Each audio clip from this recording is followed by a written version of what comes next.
Hello guys, I am अभिषेक गोयल। आज मैं start करने जा रहा हूँ एक नई सीरीज। मेरे पास थोड़े बहुत लोगों ने बोला था कि आप एसक्यूएल स्टार्ट कर दीजिए, तो मैंने एचटीएमएल सीएसएस वाली प्लेलिस्ट के साथ साथ एसक्यूएल भी चालू कर दी।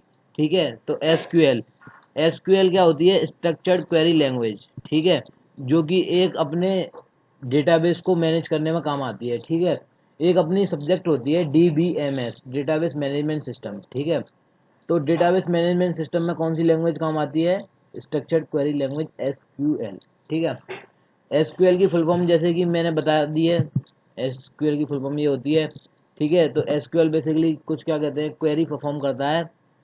इन क्वेरी से क्या कहते हैं, मतलब वो अपने डेटाबेस को फैच करता है, जैसे अपडेट करता है, डिलीट करता है, क्रिएट करता है, मॉडिफाई करता है। तो मतलब डेटा पे कुछ भी काम करने के लिए अपन क्वेरी चलाते हैं, और उसी क्वेरी की लैंग्वेज को अपन बोलते हैं एसक्यूएल। ठीक है, तो अब एसक्यूएल यूज़ करने के लिए अपन बहुत सारे डेटाबेसेस यूज़ करते हैं, जैसे कि ओरेकल, माई एसक्यूएल। ठीक है, मोंगोडीबी। मोंगोडीबी बेसिकली एसक्यूएल को फॉलो नहीं करता, क्योंकि ये ऑब्जेक्ट ओरिएंटेड एक तरीके से डेटाबेस होता है, जो कि ऑब्जेक्ट की फॉर्म में अपने डेटा को स्टोर करके रखता है। ठीक है, ये अपन बिग डेटा पढ़ते हैं जब उसमें काम आता है, ये वाला बिग डेटा के लिए होता है। एक होता है कैसेंड्रा, होता है अपने पास, मैं बताता हूँ नाम उसका। कैसेंड्रा होता है, ये अपने बिग डेटा के लिए काम आता है। ठीक है, Postgre, SQL, SQL server, DB two को अपन, जैसे बेसिकली अपने को आईबीएम में काम करना है, तो आईबीएम के लिए अपने को डीबी टू का यूज़ होता है। ठीक है, तो एसक्यूएल लैंग्वेज क्या कहते हैं, इसमें क्या कहते हैं, तीन और भी क्या कहते हैं। अब एसक्यूएल लैंग्वेज क्या होती है? ठीक है, तो एसक्यूएल लैंग्वेज क्या होती है कि डेटाबेस को मैनेज करती है। ठीक है, it is designed for managing the data in the relational database management system. ठीक है, तो एक तो होता है अपने पास डीबीएमएस, एक होता है आरडीबीएमएस। जो आज के ज़माने में चल रहा है वो है अपना RDBMS, relational database management system. जो डीबीएमएस होता था वो क्या करता था, जो अपने फाइल सिस्टम को ही फॉलो करता था। जैसे कि अपना कोई फाइल सिस्टम है, अपन फाइल में कोई डेटा स्टोर करते हैं, उसी सिस्टम को फॉलो करता है। पर रिलेशनल डेटाबेस क्या करता है, अपना खुद का एक डेटाबेस बनाता है और उसको एक स्ट्रक्चर फॉर्म में मैनेज करता है। ठीक है, जैसे कि अपन कोई टेबल बना लें, जैसे कि अपना एक्सेल करता है ना, एक्सेल जो अपना माइक्रोसॉफ्ट एक्सेल होता है वो करता है, तो उसी फॉर्म में ये भी इसको स्टोर करता है। पर एक्सेल क्या होता है, छोटे लेवल के लिए होता है, और जबकि डेटाबेस मैनेजमेंट सिस्टम क्या होता है, इसमें सिक्योरिटी भी आई रहती है, और ये बड़े लेवल के लिए होता है, ऑर्गेनाइजेशन लेवल वगैरह के लिए। ठीक है, तो अब इट प्रोनाउंस एस एसक्यूएल और समटाइम सीक्वल। मैंने आपके लिए थोड़े से नोट्स निकाल के रख लिए थे ये एक साइड से, तो मैं इन्हीं को बता रहा हूँ आपको। पहले तो SQL is a database language.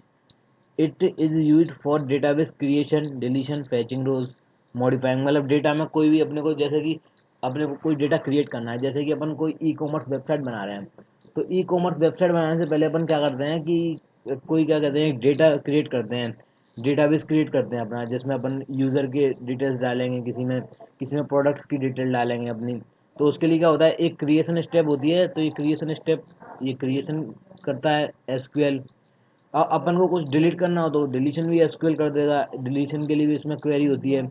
और उसमें से कुछ अपने को फैच करना हो, जैसे कि मुझे कोई यूज़र नेम फैच करना है कि लकी ड्रॉ में किसी का नाम निकालना है, तो मैंने एक वैसे ही यूज़र नेम फैच कर दिया, तो उसका लकी ड्रॉ में नाम आ गया जैसे। ठीक है, और कुछ उसमें मॉडिफाई करना हो, जैसे कि मैं अपनी डिटेल डाल रहा हूँ, ठीक है, मैंने डाल दी तो वो मेरे डेटाबेस में सेलेक्ट हो गई। अब मुझे उसमें कुछ फ़ोन नंबर चेंज करना है या एड्रेस चेंज करना है, तो उसके लिए मैं क्या यूज़ करूँगा, मॉडिफाइंग वाला अपना एसक्यूएल की क्वेरी। ठीक है, तो एसक्यूएल अपने इतने सारे अपने उसके लिए काम आता है। ठीक है, बेसिकली एसक्यूएल चार ऑपरेशन परफॉर्म करता है। CRUD, क्रड ऑपरेशन परफॉर्म करता है। क्रड ऑपरेशन क्या होता है अपना, सी की फुल फॉर्म होती है क्रिएट, क्रिएट और रीड, और यू की फुल फॉर्म होती है अपडेट, और डी की फुल फॉर्म होती है डिलीट। ठीक है, किसी भी डेटा को अपने को क्रिएट करना है, रीड करना है, अपडेट करना है और डिलीट करना है, तो इन सबको कौन कर सकता है, स्ट्रक्चर्ड क्वेरी लैंग्वेज। ठीक है, तो SQL is based on relational algebra and tuples relational calculus. ठीक है, तो जैसे कि अपनी एक टेबल होती है उसमें एसक्यूएल में, तो उसको अपन एक रिलेशन मानते हैं। ठीक है, उसकी रोज को टपल मानते हैं, तो वो मैं अभी आपको बाद में बताऊंगा, पूरा अभी इकट्ठा बताऊंगा तो थोड़ा मैसी सा हो जाएगा। ठीक है। तो इसके लिए मैं अब क्या कहते हैं ओरेकल डेटाबेस का यूज़ करूँगा अपनी आगे की मतलब क्वेरियों को परफॉर्म करने के लिए, रन करने के लिए मैं ओरेकल डेटाबेस का यूज़ करूँगा। ठीक है। अब डेटाबेस मैंने इसमें थोड़े से लिख रखे हैं। ठीक है। तो अब मैं क्या करता हूँ, सबसे पहले इसको ओरेकल डेटाबेस को आपको वो करना बताता हूँ। ओरेकल डेटाबेस में अपन क्या करेंगे, यहाँ पे इस पर डालेंगे ओरेकल एसक्यूएल 11G डाउनलोड डाल देंगे तो 11G का डाउनलोड आ जाएगा अपने पास। इस पर अपन दबा देंगे अब, और यहाँ पे नीचे जाके कहीं आ जाएगा ये 11G रिलीज एक्सप्रेस 2 एडिशन 64 वाले के लिए, ये विंडो 64 बिट के लिए। तो यहाँ से इसको डाउनलोड कर लेना, मैंने पहले ही डाउनलोड कर रखा है। तो मैं आपको बता देता हूँ ये कैसा दिखेगा। यहाँ पे डाउनलोड होने के बाद ये कुछ ऐसा आएगा, एक जिप फाइल आ जाएगी। ठीक है। तो जिप फाइल को आप पहले अनजिप कर लेना, फिर अनजिप के बाद आपके पास ऐसा कुछ आ जाएगा, ये ओरेकल नाम का, ओरेकल का आएगा या डिस्क वन का आएगा। ठीक है। तो आप ऐसा एक फोल्डर आ जाएगा, उसके अंदर ये 3 फोल्डर होंगे। सेटअप आप डबल क्लिक कर देना, और जैसे कि अपन सेटअप करते हैं वैसे सेटअप कर देना। मैंने क्या है पहले से ही सेटअप कर रखा है, तो जस्ट डबल क्लिक करके जो भी बाई डिफ़ॉल्ट वो देता जाए वो आप कर लेना। और एक बार आपसे यूज़र नेम पूछेगा, वो यूज़र नेम पासवर्ड, तो यूज़र नेम पासवर्ड बता देना आप उसको।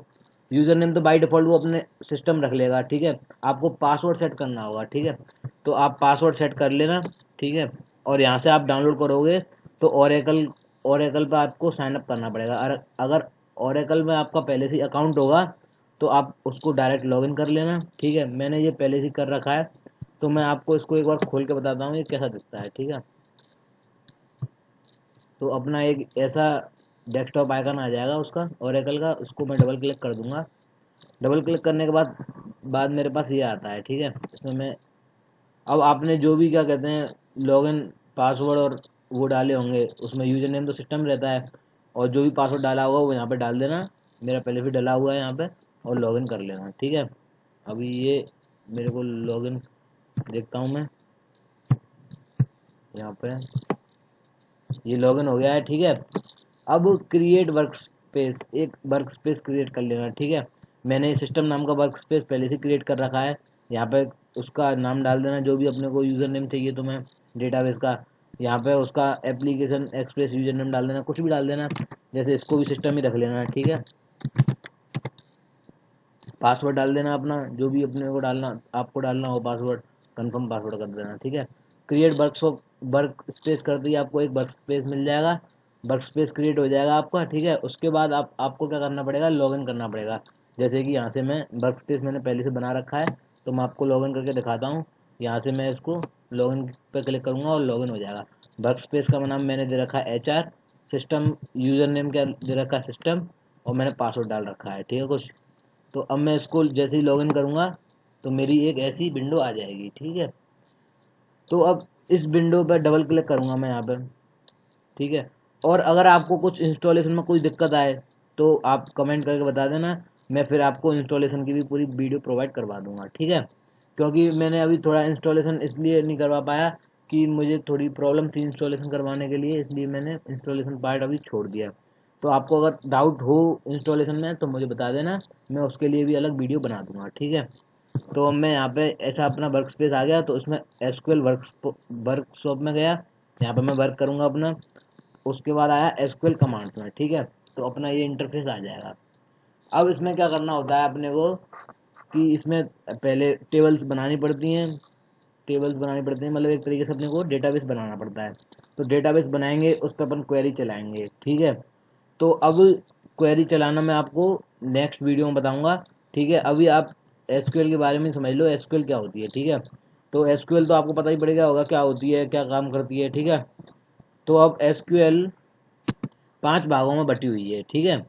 तो जैसे कि एसक्यूएल, अब देखो पहला है इसका DDL,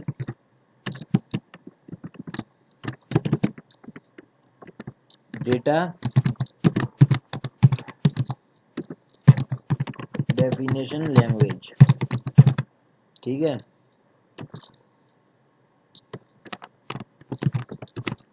सेकंड है अपना DML, डेटा मैनिपुलेशन लैंग्वेज। ठीक है, मतलब ये 5 तरीके का काम करती है, मैं बताता हूँ आपको भी।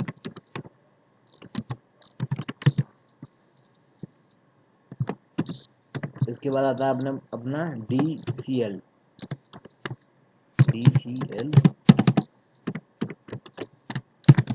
डेटा कंट्रोल लैंग्वेज, ठीक है। इसके बाद आता है अपना DQL डेटा क्वेरी लैंग्वेज। इसके बाद आता है अपना TCL ट्रांजैक्शन कंट्रोल लैंग्वेज, ठीक है। तो ये सारी लैंग्वेज अपने पास होती हैं इसमें, मतलब इतने सारे ऑपरेशन परफॉर्म करते हैं अपन कि DDL में भी कुछ ऑपरेशन होते हैं, DML में भी कुछ ऑपरेशन होते हैं, और DCL में भी कुछ होते हैं, DQL में भी कुछ होते हैं, और TCL में भी कुछ होते हैं, ठीक है। तो मैं अब आपको नेक्स्ट वीडियो से DCL के ऑपरेशन परफॉर्म करवाऊंगा, ठीक है। तो आई थिंक आपको ये वीडियो पसंद आई होगी। अगर पसंद आई है तो प्लीज़ इसको लाइक कर दें, और इसको ज़्यादा से ज़्यादा शेयर करें कि इसको ज़्यादा से ज़्यादा लोग एक्सेस कर सकें, और आपके साथ साथ सबका भी भला हो उस वीडियो देख के, ठीक है। तो और भी कुछ अगर इसमें कमी हो तो कमेंट कर देना, और अगर मैंने बता ही दिया आपको कि अगर आपको इंस्टॉलेशन में कोई दिक्कत आए तो कमेंट कर देना। मैं आपको अपना कॉन्टैक्ट नंबर भी दे देता हूँ, इसमें दे देता हूँ इस फाइल में, तो जिससे आपको अगर मेरे को टाइम होगा मैं जब रिप्लाई आपको कर दूंगा, रिप्लाई ज़रूर करूँगा। यहाँ से मैं इसको अपना नंबर दे देता हूँ इसमें, ठीक है। ये मैंने अपना नंबर डाल दिया है यहाँ पे। अब इसके बाद क्या कहते हैं, आपको कोई भी डाउट हो तो पूछ लेना, ठीक है। तो thank you guys for watching this video, for support me guys, for make more exciting videos. Like, comment, share the video and subscribe my channel. Thank you guys.